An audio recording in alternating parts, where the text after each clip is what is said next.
자, 이러면서 사회운동의 결과 뭐가 만들어지냐면요. 네, 바로 대한민국 임시정부. 임시정부 만들어집니다.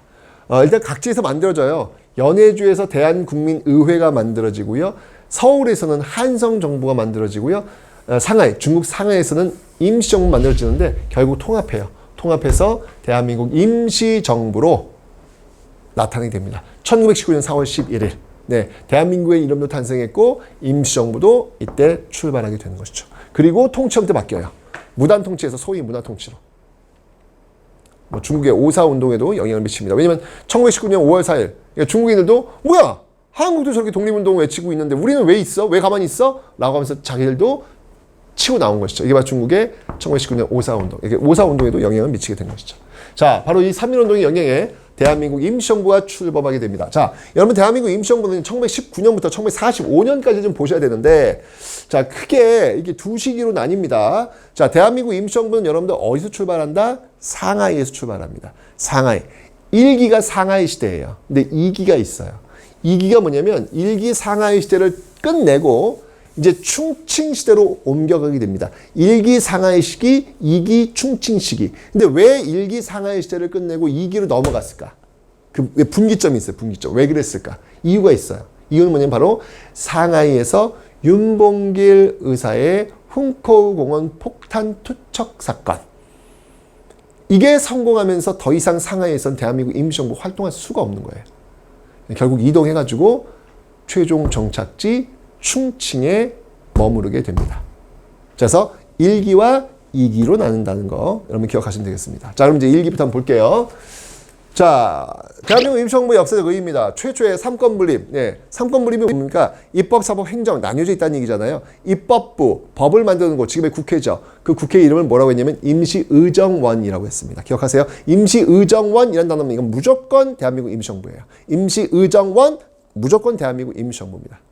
그리고 입법부, 사법부, 사법은 법원이 있고요. 행정부, 행정부는 이렇게 국무원이라고 있습니다. 자, 이렇게 입법, 사법, 행정으로 나뉘어져 있었는데 최초의 삼권분립에 의한 공화정의 시작이었다. 여러분들 대한민국 헌법, 여러분 지금 쓰고 있는 이 헌법 있잖아요. 우리 헌법, 이 헌법 전문에 보시면 우리는 3.1운동의 그 개성을 하고 있다. 왜냐하면 3.1운동은 대한민국 공화국이 나와요. 처음으로. 그러면서 여기서 이제 연결되고 있는 것이죠. 자, 상하이에서 지금 대한민국 임시정부 만들었단 말이에요. 자, 그러다 보니까 이걸 어떻게 했냐면 여기에 연통제와 교통국이라는 것을 만듭니다. 연통제와 교통국. 연통제와 교통국을 이렇게 만든 건 뭐냐면 연통제는 뭐냐면 상하이잖아, 지금 정부가. 그러면 한반도에 연결고리가 있어야 될 거 아니에요. 말 그대로 연통을 넣어야 될 거 아니야. 그래야 이게 통치가 될 거 아니야. 바로 이런 행정조직이에요, 연통제가. 교통국은 뭐냐면 말 그대로 정보부라고 보시면 돼요. 정보부. 예, 비밀 정보나 이런 것들이 오고 가야 될 거 아닙니까? 그래서 연통제와 교통국이라는 조직을 만들었고요. 그 다음에 뭐니 해도 돈이 필요하잖아요. 대한민국 임시정부 움직이려면 여러분 돈이 필요하잖아요. 그래서 나중에 우리가 독립하면 돈 줄 테니까 지금 좀 기부해라. 이자 쳐도 줄 테니까 독립공채를 발행을 합니다. 여러분 당시 대한민국 임시정부에 가장 많은 후원금을 보낸 지역 중에 하나가 어디냐면요. 바로 하와이입니다. 하와이, 미주 지역. 여기 하와이 미주 지역은 여러분들 1903년에 이제 하와이 들어가요. 우리나라 공식 이민 역사의 출발이 하와이예요. 공식 이민 역사의 출발 하와이. 하와이 왜 갔을까요, 여러분들? 돈 벌러 갔어요. 거기서 일한 게 뭐냐면 사탕수수 노동자예요. 사탕수수가 자기 키 한 2m 되거든요. 키보다 훨씬 더 커요. 엄청 억져요. 그 배다 보면 손 다 핍니다. 그리고 하와이, 떼약볕이에요. 엄청 더워요. 근데 여러분들 거기서 일하시는 그 하와이 노동자들, 사탕수수 노동자들이 자기 월급 받잖아요. 그럼 그 월급의 10분의 1은 반드시 깹니다. 그거 모아가지고 대한민국 임시정부에 보냈어요. 여러분 대한민국 임시정부를 이끌었던 백범 김구 있지 않습니까? 백범 김구와 백범 일제 보면 이런 말이 나와요. 내가 만약에 이 나라가 광복된다면 나는 반드시 하와이에 가서 하와이 동포들에게 감사하다는 인사를 하고 눈을 감는 것이 나의 소원이다라고 얘기를 해요. 야, 이분들 어떻게 이랬지? 거기 가가지고 그 뙤약볕에서 일하면서 어떻게 그 돈의 일부를 꼬박꼬박 독립운동에 보탤 생각을 했지? 참 참 이런 거 보면은 가슴이 먹먹해져요. 예. 아, 이분들의 이런 작은 정성 하나하나가 모여가지고 지금의 대한민국이라는 것이 있고 그 대한민국 안에 내가 지금 살고 있구나 라는 생각을 다시 한번 하게 됩니다. 자, 그리고 독립신문. 여러분, 독립협회의 독립신문만 있는 건 아니고요. 대한민국 임시정부의 독립신문도 있음을 기억하세요. 임시사료편찬위원회. 이건 우리나라 역사적 사료. 이런 거 모아야 될 거 아닙니까? 이런 거 안 모았다가는 다 흩어지고 사라질 거 아닙니까? 이런 것도 만들고요. 구미위원부. 그 미주 지역에 있는 어떤 그 조직을 만들어가지고 미주 지역과 소통할 수 있도록 만드는 이런 어떤 조직을 통해서 대한민국 임시정부 출범했어. 출범했는데, 당신이 이슈가 됐던 인물이 이승만이야. 이승만. 일단 이승만이 이제 대한민국 임시정부 어디에 출발했어요? 상하이잖아. 안 와. 초대 대통령인데 안 와. 거의 없어요. 그러니까 뭐 하는 거야? 대통령이 왜 안 오냐? 이승만은 거의 이제 미주 지역에만 있었거든요. 상하이 이제 정부가 있는데 왜 안 오냐? 그런 이슈도 있었고. 또 이승만이 지금 이제 여기 이제 국제연맹 통치청원을 냅니다. 지금 이제 유엔이잖아요. 그 국제연합이잖아요. 국제연합 그 전인 국제연맹이거든. 거기다가 이제 통치해달라. 통치해달라. 그러니까 이 통치해달라고 하니까 독립운동가 난리가 난 거예요. 이건 또 하나의 식민지 아니냐. 왜 우리가 즉각적 독립을 해야지 왜 국제연맹이 우리를 통치하느냐. 라고 하면서 이 임시정부와 상의하지 않고 독단적으로 움직이고 있는 이승만 탄핵 결의안을 올리게 됩니다. 이런 어떤 과정들이 아주 복잡해지는 거예요. 예, 그런 과정 속에서 야 이거 안 되겠다 라고 해가지고 결국 1923년도에 이 조직 무너지겠다. 대한민국 임시정부 무너지겠다 해서 국민대표회의라는 걸 열어요. 그런데 이 국민대표회의에서 합의를 못 봐요. 거기에 이제 개조파와 참조파가 이제 나뉘게 되는데 개조파 같은 경우에는 대표님이 안창호 같은 인물 그냥 대한민국 임시정부 내에서 개혁하자. 반면에 창조파, 이 신채호 같은 경우인데요. 창조파는 대한민국 임시정부 이거 안 된다. 이거 깨라. 깨고 새롭게 조직 만들자. 라는 창조파. 개조파, 창조파. 이렇게 했는데 결국은 합의를 못 보죠. 이러면 추락하는 거야. 이게 지금 성장 곡선이에요. 지금. 계속 추락하는 거야. 추락하는 거. 이렇게 추락을 하니까 대한민국 임시정부의 존재 자체가 없어지는 거예요. 이러니까 이 대한민국 임시정부를 끝까지 지키고 있었던 이 백범 김구가 대한민국 임시정부가 살아있음을 보여줄 필요가 있었던 거예요. 그래서 만든 조직이 바로 한인애국단이라는 거예요. 한인애국단. 바로 이봉창, 윤봉길.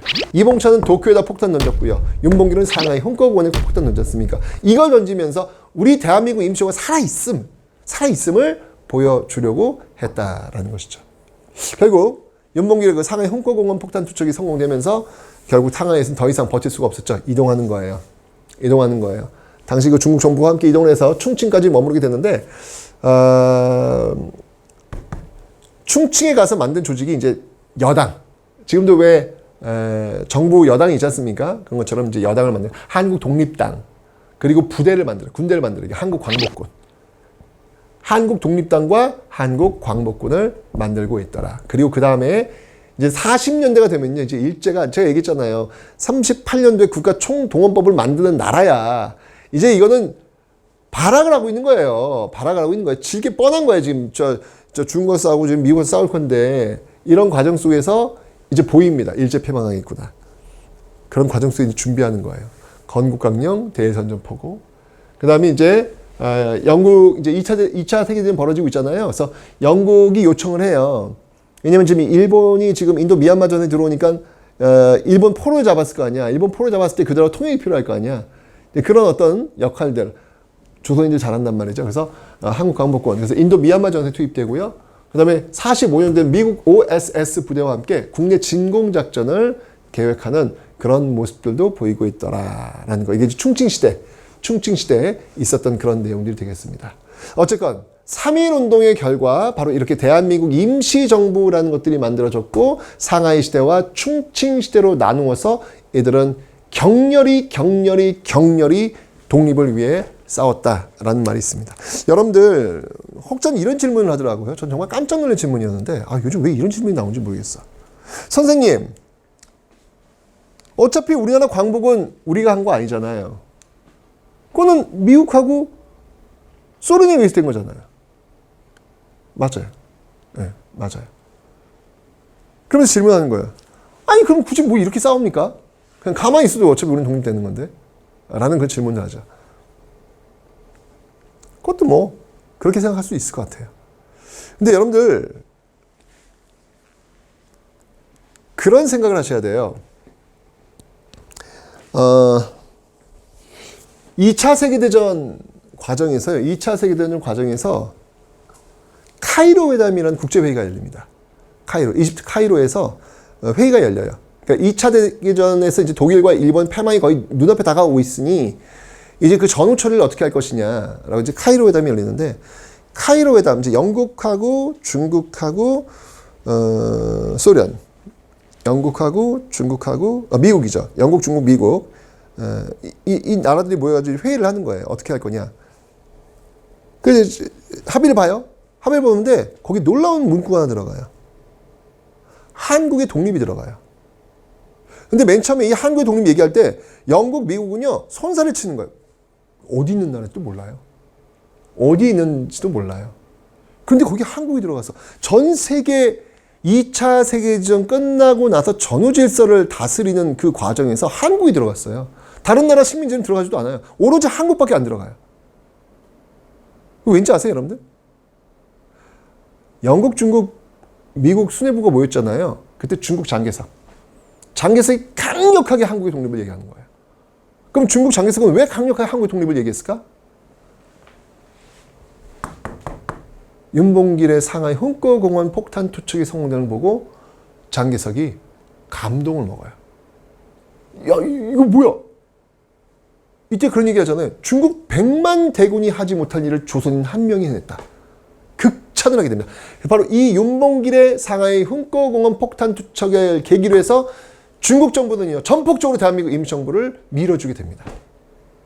그래서 장개석이 들어간 거예요. 그 회의에 들어가서 한국 독립지구 집어넣어야 된다라고 얘기한 거예요. 여러분 만약에 이런 어떤 독립운동가들의 노력이 없었으면 일본이 패망했을 때 과연 한반도가 일본으로부터 떨어져 나올 수 있었을까? 별로 관심 없었어요. 강대국들은요. 그냥 한반도랑 일본 묶어가지고 그냥 패전국이야. 애들은 그냥 패전국이야. 그냥 패전국. 그냥 묶어둘 수도 있는 거예요. 근데 우린 분리됐잖아요. 이런 분들의 노력들이 있었기 때문에 지금의 우리의 모습들이 있다라고 하는 답. 그 답을 하면서 오늘 강의 마치도록 하겠습니다.